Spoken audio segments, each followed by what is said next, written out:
David, going into the year, did you know kind of what role you were going to have on the staff? Was that articulated to you, and has it changed at all? Not going into it, not really. I was ready to kind of do whatever they wanted to, but yeah, they had told me that they saw me in like a starter role, so kind of was prepared for that and ready to pitch whenever I was called on. How does that change your preparation? They tell you, hey, you may be starting versus what, I mean, physically, but is it also mental? A little bit.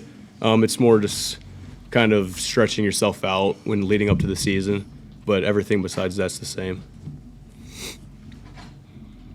What was working for you specifically tonight? Kind of a mix of everything. We threw a lot of change-ups, especially to righties, so that was good. I was working on that this week, but that especially when I was behind accounts going to the change-up. Do you feel like you can stretch yourself out a couple more innings in the coming weeks? Yeah, definitely. I feel like getting the pitch count up there more than like weeks prior, but get the arm stronger and I'll go longer. Coach Simmons has discussed that with all the pitchers, how they've got to work up to that. Is that something that you've done through school, through high school, through your prep career, and how long does it take you to get to where you would like to be? Definitely did that throughout high school. I think that's just kind of like a pitcher thing, is like you got to work up to that, something that's not going to happen right away. But definitely, like, as I get going and then stretch it out, your arm just gets stronger and you're able to go longer without getting as fatigued.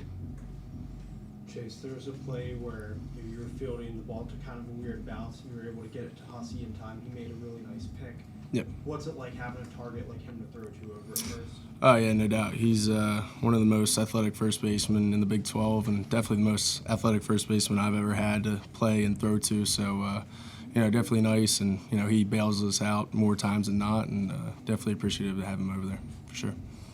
Just the way I see it, coming up into this year, you were hitting like 400 every year, high school, at least 400. Yep.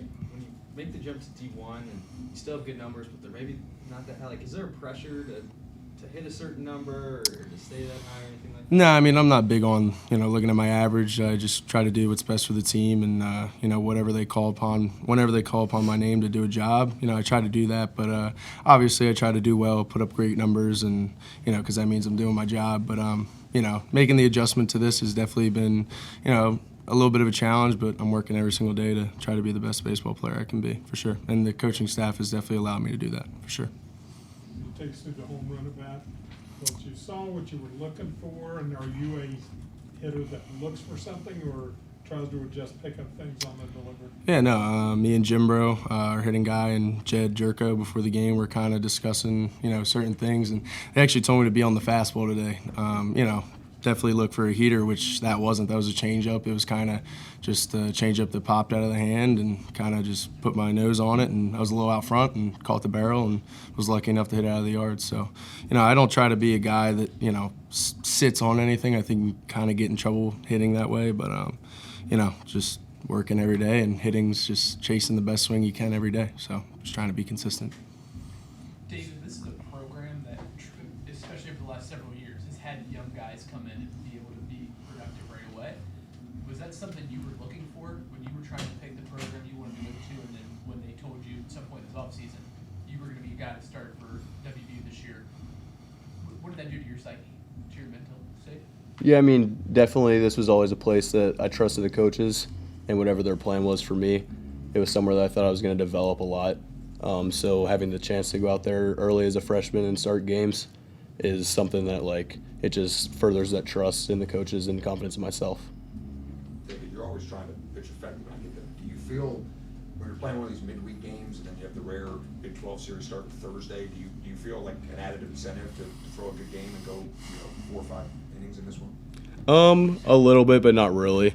We have a really good bullpen, so any guy I feel like that is going to come in after me, they're going to do well. So it's like I go as long as I can do well and get hitters out, and the guy that's coming in after me is going to do their job. Chase, speaking of the jump to Division I and speaking with Jerko before the game, what's it like having established MLB veterans you can call on for any advice? Oh, it's awesome. You know, I mean, he gives advice and he sees the game so differently than I could even imagine. I mean, you know, when I'm, you know, kind of panicking, because every hitter goes through slumps, you know what I mean? And like you know, it was asked before or said before, you know, I've kind of hit well and had success, you know, my whole life. And, you know, where I was before was a D1, but it was a smaller D1. But Jed says, you know, hey, it's still baseball at the end of the day. Just calm down, trust yourself, and, you know, you can do this. So having a guy like that's definitely a big help, no doubt. Anything else? Good. Thank you. Cool. Thanks, guys.